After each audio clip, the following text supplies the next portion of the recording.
नमस्ते, Sarika Marathi recipe मध्ये मी तुमचं मनापासून स्वागत करते। आजची आपली रेसिपी आहे खमंग असा ढोकळा।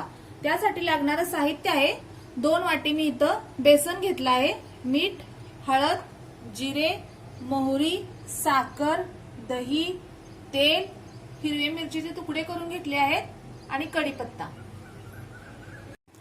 चला तर आता आपण रेसिपीला सुरुवात करू। सर्वप्रथम आपण हे जे बेसनचं पीठ आहे ते चाळून घेणार आहे। पीठ आपल्याला चाळून घ्यायचं आहे।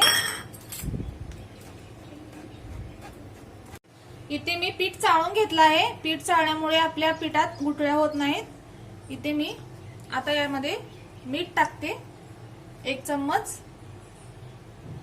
किंचित आपल्याला हळद टाकून घ्यायची, जास्त हळद टाकायची नाही।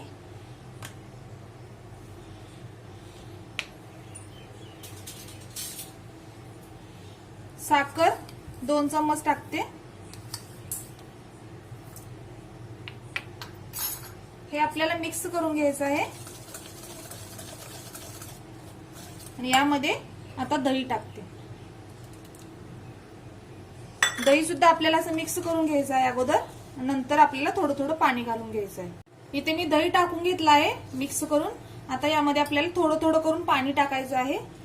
थोडं थोडं टाकायचं पाणी, एकदम टाकायचं नाही।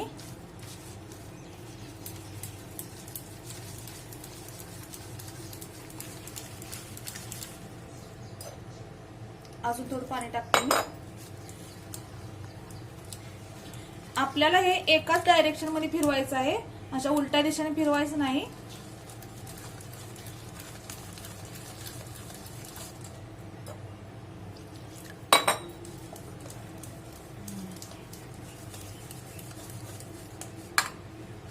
मी इथे आता पाणी टाकून घेतलं आहे। एका डायरेक्शन मध्येच आपल्याला फिरवायचं आहे। छान स्मूथ 10 मिनिटं आपल्याला असं हे मिक्स करून घ्यायचं आहे। आता मी यामध्ये 2 हिरव्या मिरच्याचा ठेचा टाकून घेणार आहे। तुम्हाला आवडत नसेल तर तुम्ही नाही टाकू टाकला तरी सुद्धा चालेल। यामध्ये आपल्याला आता 3 चम्मच तेल टाकून घ्यायचं आहे। रिफाइंड ऑइल आहे आणि हेही आपल्याला छान मिक्स करून घ्यायचं आहे।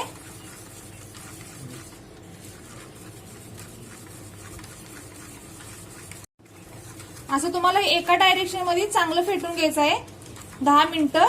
त्यामुळे आपला ढोकळा एकदम मऊसूत असा होतो, छान फुगतो सुद्धा। आता हे बॅटर आपलं बनवून तयार आहे। आता आपण पाणी उकळण्यासाठी ठेवणार आहोत। इथे मी गॅस ऑन करून पाणी ठेवलं आहे। अशा मोठ्या भांड्यात आपल्याला पाणी ठेवायचं आहे। तुमच्याकडं हे असं स्टँड आपलं बसलं पाहिजे, या मापाचं आपल्याला भांडं ठेवून स्टँड ठेवून घ्यायचं आहे त्यावरती, आणि हे पाणी आपल्याला उकळून घ्यायचं आहे। मी इथं पाणी उकळायला ठेवते। तुम्ही पाहू शकता आपण पाण्याला तर इथं उकळी आणून घेतली आहे। अशी आपल्याला पाण्याला अगोदर उकळायचं आहे। त्यानंतर आपण ज्यामध्ये आपण हे बेटर ओतणार आहे त्याला तेल लावून घ्यायचं आहे छान। आपल्याला इथं पूर्ण तयारी करून नंतर आपल्याला इनो टाकून घ्यायचा आहे या बेटर मध्ये। मी इथं 1 वाटी 2 वाट्यासाठी मी 1 पुडी इनो घेतला आहे। हा इनो मी इथं टाकून घेते। यामध्ये आपल्याला किंचित 1 थेंब असा पाण्याचा टाकून घ्यायचा आहे फर्मेंट होण्यासाठी विनो, आणि हे मिक्स करून घ्यायचं। एका डायरेक्शन मध्येच आपल्याला मिक्स करायचं आहे। एका डायरेक्शन मध्ये मिक्स केल्यामुळे यामध्ये हवा भरते।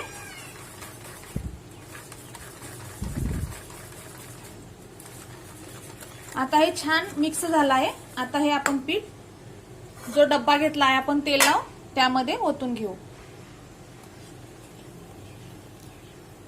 तुम्ही जो आपल्यापाशी कुकरचा डब्बा असतो त्यामध्ये सुद्धा करून घेऊ शकता, जे तुमच्याकडे मोठं भांडं असेल त्यामध्ये तुम्ही बनवू। मी इथं हे पूर्ण बेटर टाकून घेतला या डब्यामध्ये। आपल्याला 1 ते 2 वेळा टॅप करायचा आहे आणि नंतर आपण हे या पाण्यामध्ये ठेवून घ्यायचं। आपल्याला हे कमीत कमी 15 ते 20 मिनिटं वाफवून घ्यायचा आहे आपला ढोकळा। तुम्ही पाहू शकता आपला ढोकळा आता शिजलेला आहे। 20 मिनिटं मी शिजवून घेतला आहे याला। चेक करायचं तर असं चेक करायचं, आपण चाकू घालायचा। तुम्ही पाहू शकता चाकू आपला क्लीन आला आहे। तर आता आपला ढोकळा शिजलेला आहे। आता मी हा काढून घेते साईडला.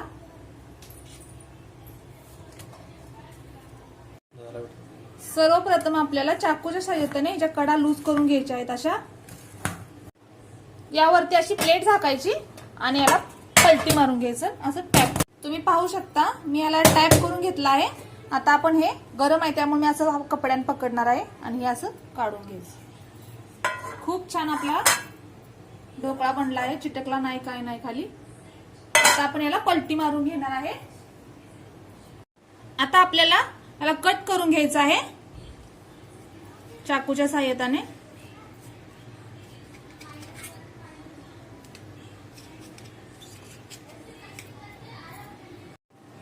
मी इथं ढोकळा आपला कट करून घेतला आहे. तुम्ही पाहू शकता छान स्पॉन्जी झाला आहे. आता आपण याच्यावर तडका मारून घेणार आहे. मी इथं फोडणीसाठी एक कढई ठेवून घेतली आहे छोटी. यामध्ये मी तेल टाकते 2 चम्मच.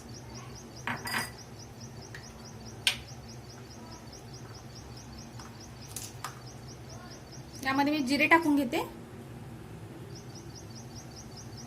मोहरी, कढीपत्ता, हिरवी मिरची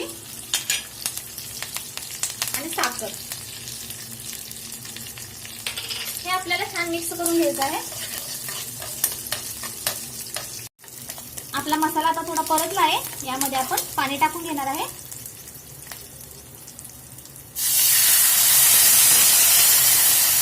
आणि याला 1-2 मिनिटं शिजवून घ्यायचं आहे साखर विरघळेपर्यंत.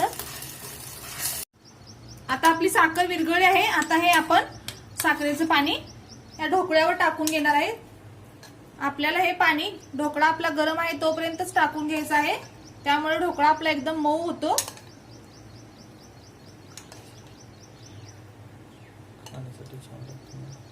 खाण्यासाठी छान लागतो, एकदम मऊ होतो लुसलुशीत.